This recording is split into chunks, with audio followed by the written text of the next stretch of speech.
Bill's dimension was a nightmare of floating rocks and twisted reality. Dipper, Stan, and Ford walked carefully across glowing platforms, searching for any clue about Bill's past. "There has to be something here that can help us stop him," Ford said, checking his instruments. As they explored deeper, they found strange ruins covered in triangle symbols. "These look old," Dipper observed, touching the ancient walls. "Older than Bill himself." The symbols began to glow, showing them a path through the chaotic landscape. Following the glowing trail, they discovered a hidden valley where reality seemed more stable. In the center stood a small village of geometric beings. Triangles, squares, and circles living peacefully together. "Incredible," Ford whispered. "A civilization that survived Bill's chaos." An elderly triangle approached them, his form shimmering with age. "I am Euclidean," he said sadly. "I am Bill Cipher's father." The revelation hit them like a thunderbolt. Stan stepped forward. "His father? Then you know how to stop him." Euclidean led them to his home, where the walls were covered with pictures of a young Bill, smaller, happier, surrounded by family. "He wasn't always evil," Euclidean explained. "He was curious, wanted to see beyond our flat world. But when he gained the power to see other dimensions, it drove him mad. He destroyed our entire dimension," Euclidean continued, tears in his ancient eyes. "I barely escaped with a few survivors. We've been hiding here ever since, hoping someone would come who could help us save him." He pulled out a glowing crystal. "This is the memory stone. It contains all of Bill's original memories before the madness." Dipper examined the crystal. "You mean we can make him remember who he used to be?" Euclidean nodded. "But it requires getting close to him, touching his core with the stone.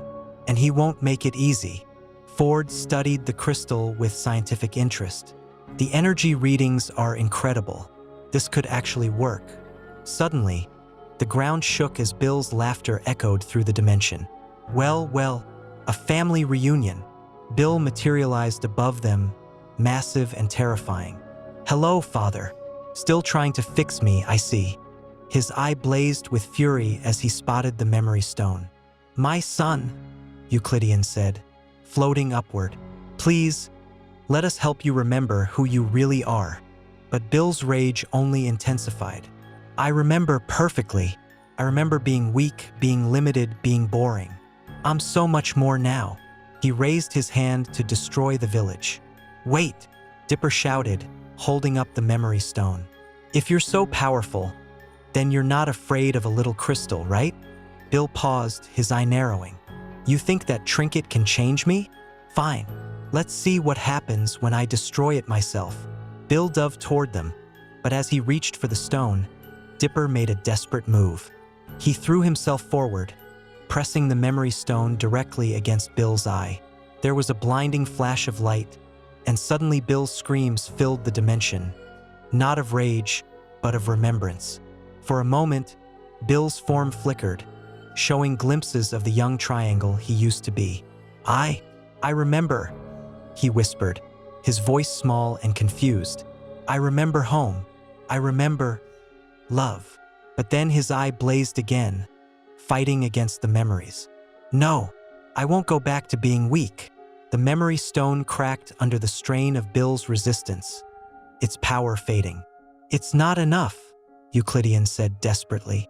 "He's too far gone. The madness is too strong." But Dipper wasn't giving up.